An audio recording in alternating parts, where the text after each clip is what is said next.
அண்மை செய்தி. மதுரை மாநகராட்சியில் சொத்து வரி வசூலித்ததில் ரூபாய் 150 கோடி அளவுக்கு முறைகேடு நடந்ததாக எழுந்த புகாரில் மதுரை மாநகராட்சியில் உதவி ஆணையராக இருந்து தற்போது தூத்துக்குடி மாநகராட்சியில் பணியாற்றும் சுரேஷ்குமார் என்பவர் கைது செய்யப்பட்டிருக்கிறார்.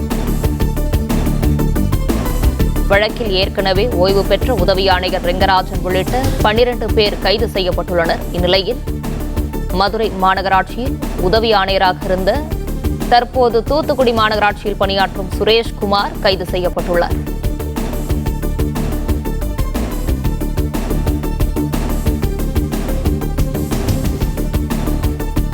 இதுகுறித்தான மேலும் விவரங்களோடு இணைகிறார் செய்தியாளர் ராஜ்குமார். ராஜ்குமார், வணக்கம். விவரங்களை பகிர.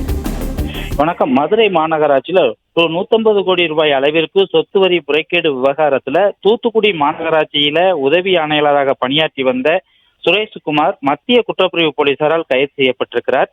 இந்த வழக்குல ஏற்கனவே வரி முறைகேடு மதுரை மாநகராட்சியில வரி முறைகேடு சம்பந்தமாக ஓய்வு பெற்ற உதவி ஆணையர் ரங்கராஜன், சொத்து வரி விதிப்பு தலைவர் விஜயலட்சுமியின் கணவர் கண்ணன் உட்பட 12 பேர் கைது செய்யப்பட்டனர்.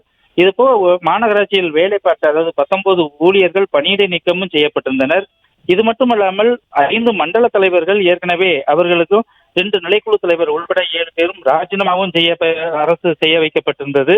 உயர்நீதிமன்ற உத்தரவின் பேரில் டிஐஜி அஜித்குமார் தலைமையில சிறப்பு விசாரணை குழு செயல்பட்டு வரக்கூடிய நிலையில சொத்து வரி விதிப்பு குழு தலைவர் விஜயலட்சுமியின் கணவர் கண்ணன் அளித்த வாக்குமூலத்தின் அடிப்படையில மாநகராட்சியில முக்கிய அதிகார மையங்களைச் சேர்ந்த 2 பேர், 3 கவுன்சிலர்கள், ஒரு மண்டல தலைவருடைய கணவர், அன்றைய காலகட்டத்தில் பணியாற்றிய உதவி ஆணையாளர்கள் ஆகியோர் பெயர்கள் இடம்பெற்றிருந்தது. இதனால் இந்த வழக்குல ஒரு புதிய திருப்பமும் பரபரப்பும் ஏற்பட்டிருந்தது. கண்ணனுடைய வாக்குமூலத்தை தொடர்ந்து மதுரை மத்திய குற்றப்பிரிவு போலீசார் தூத்துக்குடி சென்று இங்கு மதுரையில ஏற்கனவே உதவி ஆணையாளராக பணிபுரிந்து தூத்துக்குடியிலும் உதவி ஆணையாளராக பணிபுரிந்த சுரேஷ்குமார் என்பவரை கைது செய்து மதுரைக்கு கொண்டு வந்து விசாரணை செய்தனர். பின்னர் விசாரணைக்கு பின்பாக அவர் கைது செய்யப்பட்டு மதுரை மத்திய சிறையில் அடைக்கப்பட்டிருக்கிறார். மேலும் வரி விதிப்பு முறைகேட்டில் மேலும் பல அதிகாரிகளும் அதோடு மட்டுமல்லாமல் கவுன்சிலர்களுடைய கணவர்களும் சிக்குவார்கள் என எதிர்பார்க்கப்பட்டு வருகிறது.